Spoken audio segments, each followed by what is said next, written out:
UN News. Oromiyaa. OLF accuses UN group of legitimizing torture. Ethiopia. Crackdown in Addis Ababa internet cafes leads to 2 arrested. The Oromo people are affected by the irremediable calamity of poisons from weapons factory. Oromiyaa for sale as Heineken buys its way to 2 Ethiopian beer breweries. Oromiya's call for Ethiopian Airlines, the boycott grows.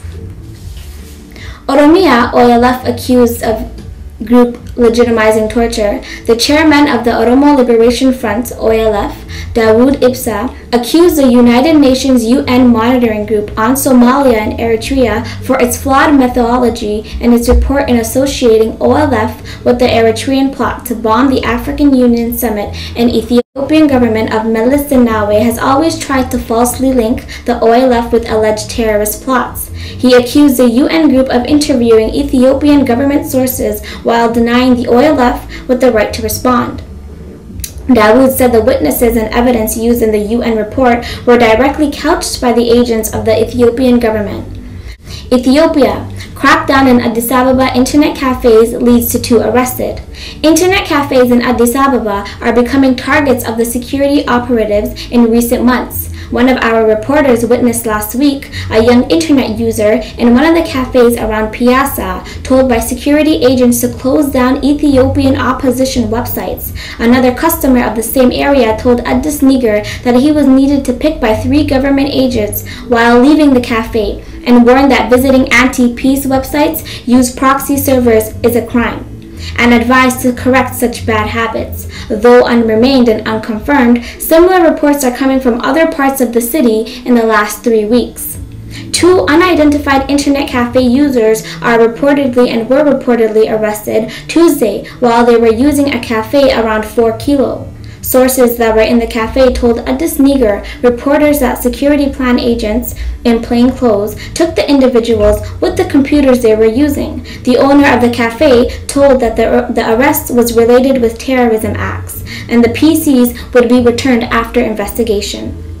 According to a source who was in the cafe during the arrest, all users were told to shut down their computers while 2 were separated for investigation, and the cafe closed for about 20 minutes. The security operatives entered the cafe after 2 suspects opened email accounts with websites. The 2 were ordered to leave their seats deliberately and to close their accounts and the sites that they were visiting.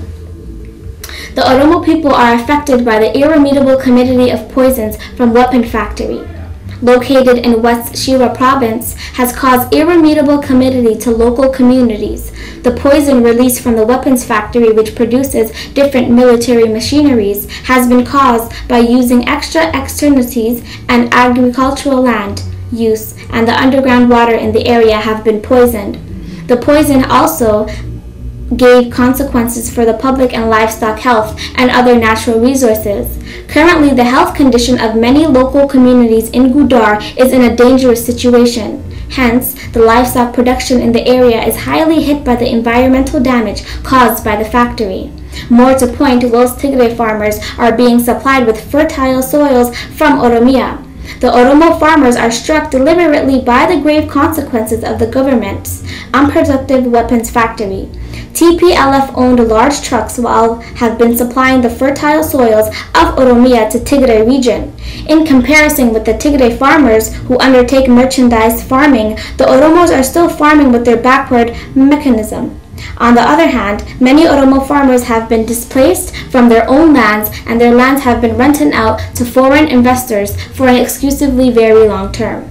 As Kiro reported from Oromiyaa, Tigray investors are being given fertile and unproductive lands in many big cities of Oromiyaa. Oromiyaa Heineken buys its way to 2 Ethiopian beer breweries. Dutch brewer Heineken V said Thursday that it will enter a high growth of potential Ethiopian market with the acquisition of the 2 aimed state breweries. Heineken said it has been named preferred bidder for the Bidil and Harar breweries, which will acquire 85 million and 78 million respectively. Heineken spokesman John Paul said the brewer expects to finalize the deal in the coming weeks and that it will continue to brew local brands such as Bidil, Harar, and Hakim Strout, which have been combined with a market share of 18%. The breweries have a total capacity of 600,000 hectoliters per year, and in a recent interview with Don Jones News Hires, Heineken's head of African operations, Tom D. Mann, said he expects Nigerian consumption to grow 17 liters per head per year in the coming 5 to 8 years from 11 liters currently. He added that Ethiopia, Africa's largest country by population after Nigeria, offers even more growth as the average beer consumption is only 3 liters per year. Oromiyaa's call for Ethiopian Airlines boycott grows. The call for boycott of Ethiopian Airlines is growing after the publication of Mr. Dirribii Demseboku's testimony, which described the injustice as he faced at the Ethiopian Airlines because of his national identity and civic activities. Mr. Dirribii Demseboku is an Oromo, the largest nation in the Horn of Africa of Ethiopia, but a nation politically and economically marginalized and repressed for the last 120 years in its own homeland of Oromiyaa. The latest call for boycott of Ethiopian Airlines comes from Oromo Affairs, one of the most widely read Oromo blogs. Mr. Dirribii Demseboku's testimony was originally published on Oromo Affairs on July 31st, 2011. The testimony on Oromo Affairs and its link on Gada.com generated tremendous topics, including a statement from Ethiopian Airlines, which demanded Mr. Dirribii Demseboku to handle the issue with the company directly. It is understood that Mr. Dirribii Demseboku, being a senior of the employee of Ethiopian Airlines, is aware of the company policy and its procedures and is encouraged to handle his affairs with the airline directly. This is TV Oromiyaa, and thank you for watching.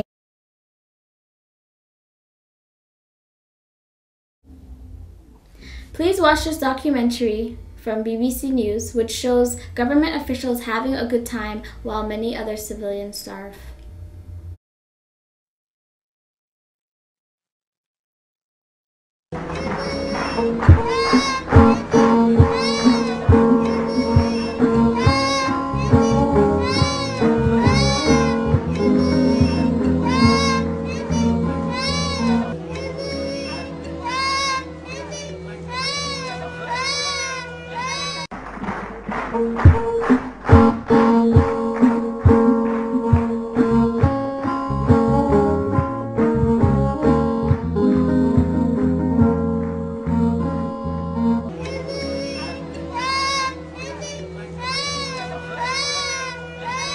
The Horn of Africa, a humanitarian crisis on an unprecedented scale.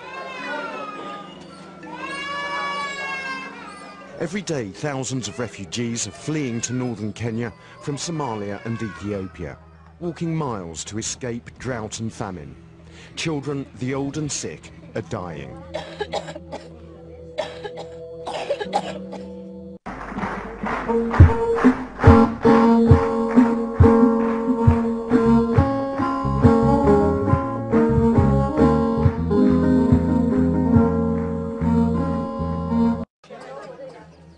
We reveal evidence of how aid is being used as a weapon of oppression, propping up the government of Meles Zenawi. Development is only available to those people who support the regime or who vote for the ruling party.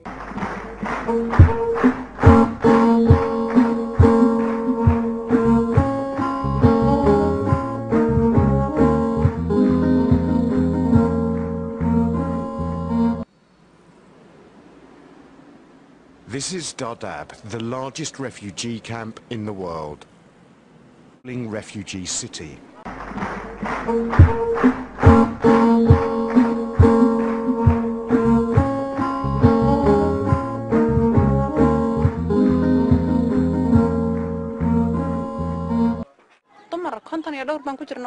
There were more than 50 women in prison with me. We all experienced the same sorts of things. I gave up on life. I thought they were going to kill me. You don't worry about rape when you have no hope. This woman says she was arrested and accused of being a supporter of the rebel militia, the Ogaden National Liberation Front, declared a terrorist group by the Ethiopian government. She shows us the marks and scars of torture, stab wounds from a bayonet.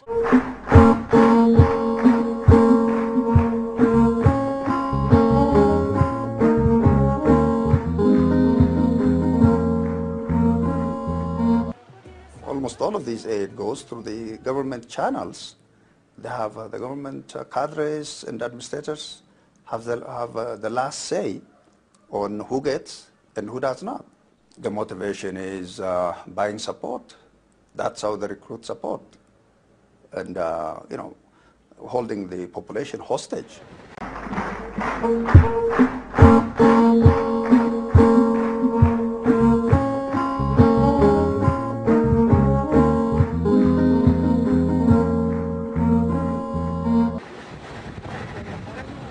We travelled to the southern region. It is surprisingly lush here, but this is deceptive. The rains have come late and crops have not yet matured. Could you tell me what the problem? The wife of this village elder died just a few days ago.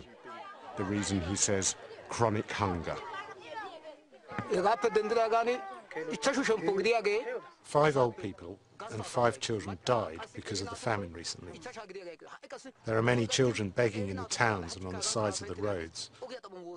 They're struggling to survive.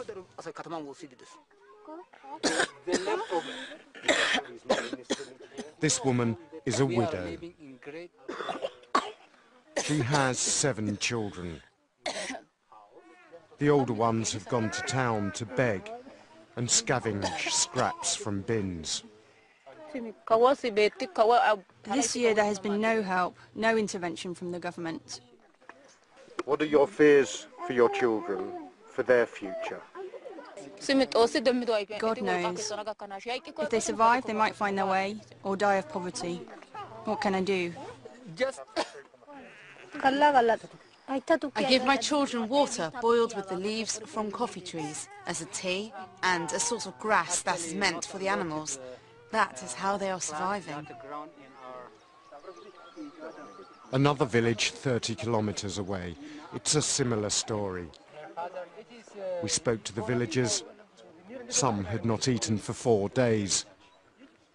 They told us they've had no help from the government.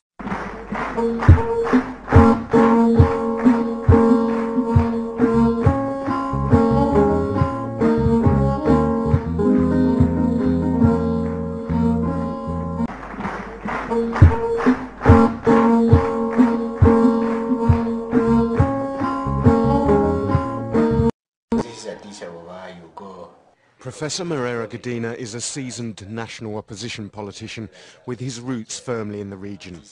He says the government is rounding up members of his and other parties, accusing them of being terrorists.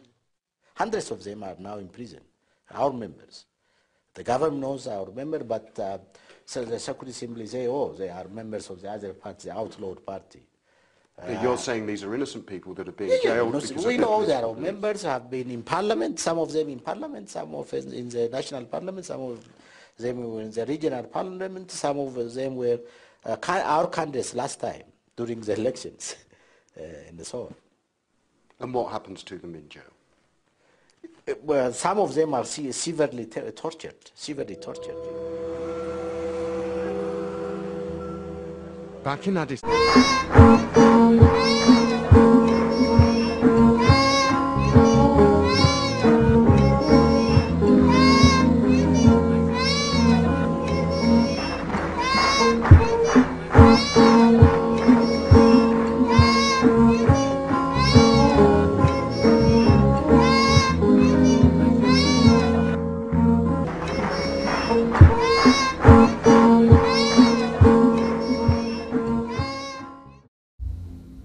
Thank you for watching this documentary. I am Agartu.